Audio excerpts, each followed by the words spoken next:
What up, Fight fam? You know what time it is. It's Frank Bay, instant reaction breakdowns of the card from Saudi Arabia. Hope you guys all watched it yesterday. It was live on the Zone pay-per-view. Hopefully everybody bought the fight. If not, I understand. The main event was supposed to be Beterbiev and Bivol. That fell through. So the main event ended up being Deontay Wilder and Zhang, which, I mean, that's not a pay-per-view card, but I'm not here to talk about whether it was pay-per-view or not. You know, it was a good night of boxing. It was a Matchroom versus Queensbury 5-5 between Eddie Hearn and Frank Warren. And, it was like supposed to be, a promotion versus promotion. There was a $3 million winner takes all prize, and I believe that was supposed to be split up between the winners of the card. So congrats to Queensbury Frank Warren. He actually swept Eddie Hearn. People making fun of Eddie Hearn, but I think that's kind of corny. I think the best thing about it is that promoters will be challenged to put their best fighters against another promoter's best fighters, and that can make for some very good boxing. They had Turkey Ali speaking last night, and he said one of his biggest things is to make the AJ fight. I think that's going to be September 21st. It could be Dubois or Zhang, depending on how it plays out. And he said his biggest prize would be Canelo versus Crawford, but that's a whole nother day, a whole nother subject. So like I said, it was a good day of boxing. Hopefully you guys watched it. Decent card. I believe it was 6 hours long. Long ass card. A lot of talking. I think 6 hours to get through 6 fights. But hey man, and it was in the afternoon. Americans were not really used to that. But I caught the card. I think there was some very good fights. I did not catch the Hitchinson versus Hutchinson card. I did catch the very end of it. The white boy won. Pieced up I think he was a UK black dude, but it was a decent fight. Hutchinson, I guess he's a contender at the higher weight, 160, 168. But the fight that I was looking forward to, the fight that I wanted to see, was the Nick Ball versus Ford fight, and it ended up being a really good fight. Ford, we seen him against Odebek. He was very lucky to win that fight. He got the literally last standing TKO. The ref waved it off. Very unfortunate for Odebek, who was going to win had he was able to last 7 more seconds. But Raymond Ford got the nod in a good fight. I mean, it was a good fight. Odebek had some problems, but for this fight, Nick Ball pulled it off. It was a very close fight. I believe it was a split decision. Some people had Ford winning, some people had Ball winning. Me personally, I had Nick Ball winning. I thought that he actually just really outworked Raymond Ford. A couple things I noticed in the fight. Raymond Ford was weight drained. He was a typical weight bully, crip weight bully. He was at 126, just way bigger than Nick Ball. And Nick Ball's a shorter guy. He had a controversial fight versus Ray Vargas.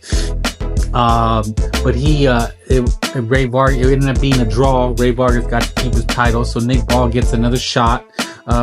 Raymond Ford, it was way bigger than Nick Ball. 3 times the size, bigger frame, longer arms, and Nick Ball fought his heart out, man. Congratulations to Nick Ball getting the nod. I had scored it for him, and a lot of rounds I gave to Nick Ball just for simply outworking Raymond Ford.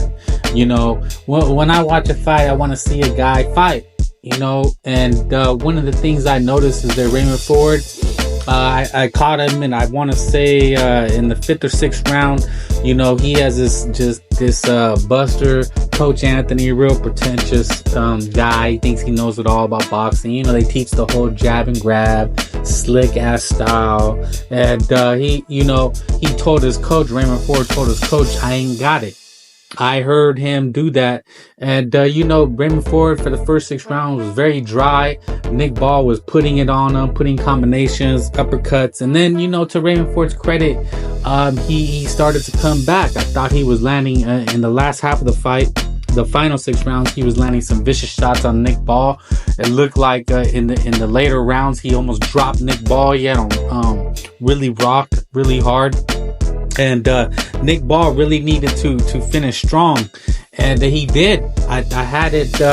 Raymond Ford needed to win the last 2 rounds. It could have went either way coming into the 12th round, and he was rocking Nick Ball, but Nick Ball just kept coming forward and throwing punches. And when I watch a fight, that's what I want to see. I want to see a guy fight for his damn life, and Nick Ball did. Now, to Ford's credit, he landed the harder, sharper shots, but he wasn't necessarily active. And that's one thing I noticed about these American fighters, the typical ass style fighters. These Tim Bradleys, they glaze over them, and that's the difference. That's why these guys don't want to go overseas, because they know it's going to be called fairly.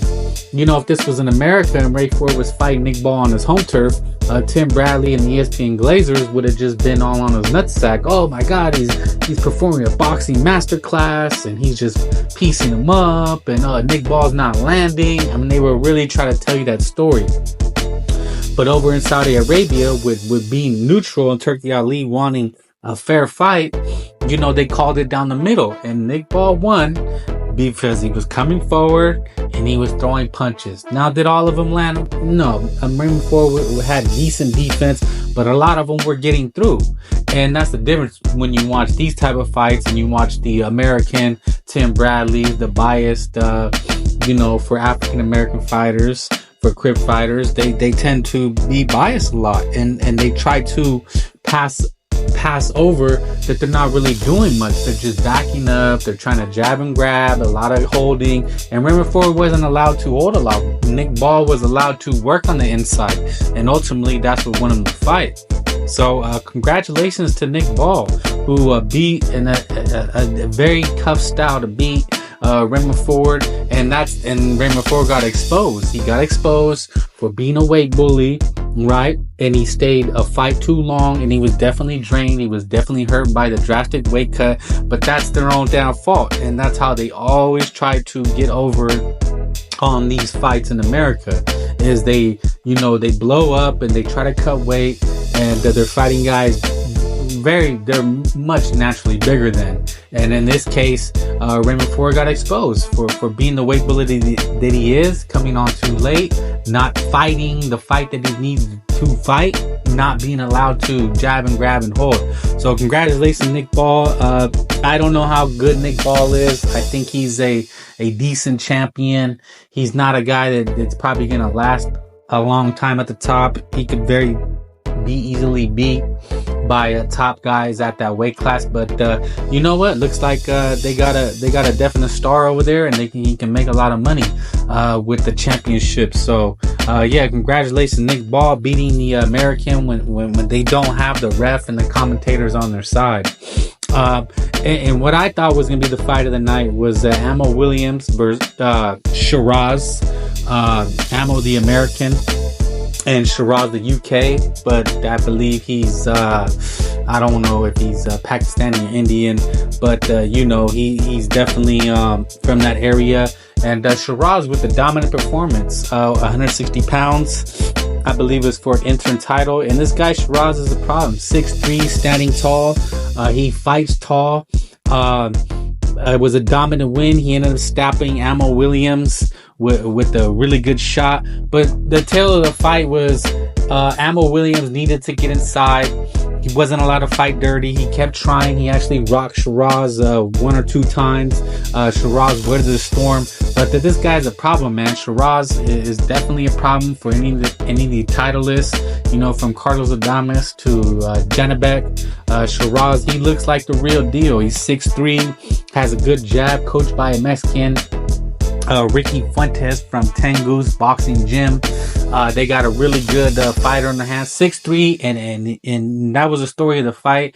Was jab, jab, jab. He busted up Ammo Williams' eye, and Ammo Williams is a little bit of a weirdo. He's a good fighter. He's big, strong, but he looks like another one of these guys that needs to fight in America and be able to weight bully, be able to jab and hold and grab. And Ammo Williams He was getting pieced up throughout the fight. Shiraz, a lot of 1-2s, sharp, hard punches, but he never overextended himself, never got into a brawl. He just stayed behind, stayed patient, fought tall and long, and eventually he pulls it off, which was a really good look for him.